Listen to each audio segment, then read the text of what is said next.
अस्सलाम वालेकुम दोस्तों मैं हूं मोहम्मद वकील और आप देख रहे हैं अपना मनपसंद यूट्यूब चैनल मुर्शद इलेक्ट्रॉनिक्स।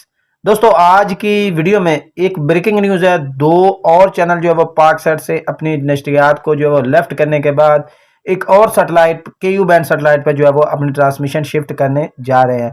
तो वीडियो शुरू करने से पहले आप दोस्तों से गुजारिश कि आपने अभी तक अगर चैनल को सब्सक्राइब नहीं किया तो प्लीज़ यार चैनल को सब्सक्राइब कर लें और साथ में लगी बेल के आइकन को जरूर प्रेस कर लें ताकि मेरी आने वाली हर नई वीडियो का नोटिफिकेशन आप तक बर वक्त पहुंच सके। तो चलते हैं दोस्तों वीडियो की तरफ।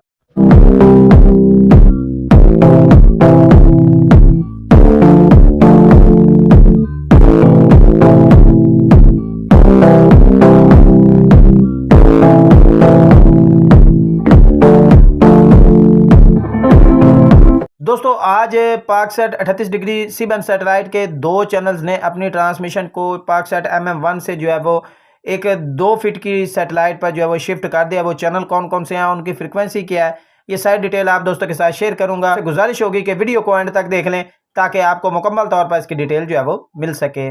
दोस्तों आपको पता होगा पाकसेट 38 डिग्री सी बैंड सैटेलाइट पर इस वक्त दो चैनल्स A1 TV और मिनीमैक्स, इन दोनों चैनल्स ने अपनी ट्रांसमिशन को जो है वो पाकसेट MM1 से जो है वो शिफ्ट करने का जो है वो इश्तिहार वो दे दिया है और इस वक्त आप टीवी स्क्रीन पर ये इश्तिहार को जो है वो मुलाहिजा कर सकते हैं। दोस्तों ये दोनों चैनल्स ने अपनी जो ट्रांसमिशन है इसे पाकसेट MM1 से जो है वो शिफ्ट कर दिया है Azer space two 45.1 degree KU band satellite पर।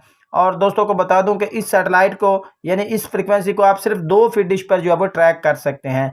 दोस्तों अगर इन चैनल्स की डिटेल की बात कर ली जाए जो इस वक्त हमारे साथ ऑफिशियल्स ने शेयर की है वो मैं आप दोस्तों के साथ स्क्रीन पर शो कर देता हूँ। इसमें उन्होंने फ्रिक्वेंसी और सिंबल रेट वगैरह सारी चीज़ें जो है वो डिटेल के साथ बताई हैं और साथ में ये भी बताया है कि अगर आप हमारी ट्रांसमिशन को देखना चाह रहे हैं तो अपनी जो पाकसेट की डिशें हैं उस पर KU बैंड की LNB को लगाकर आप हमारी ट्रांसमिशन को जो है वो इंजॉय कर सकते हैं। स्क्रीन पर आप मुलाहिजा कर सकते हैं। दोस्तों जैसे कि मैं पहले भी बता चुका हूँ कि अगर आप इस फ्रिक्वेंसी को लगाना चाह रहे हैं या इस फ्रिक्वेंसी को ट्यून करना चाह रहे हैं तो आपके पास कमोबेश 2 फीट की डिश का होना जो है वो ज़रूरी है। अगर आपके पास पाकसेट की डिश लगी हुई है तो आप साइड LNB के तौर पर भी इस फ्रिक्वेंसी को ट्रैक कर सकते हैं। दोस्तों ये थी आज की छोटी सी अपडेट जो आप दोस्तों के साथ शेयर करना थी।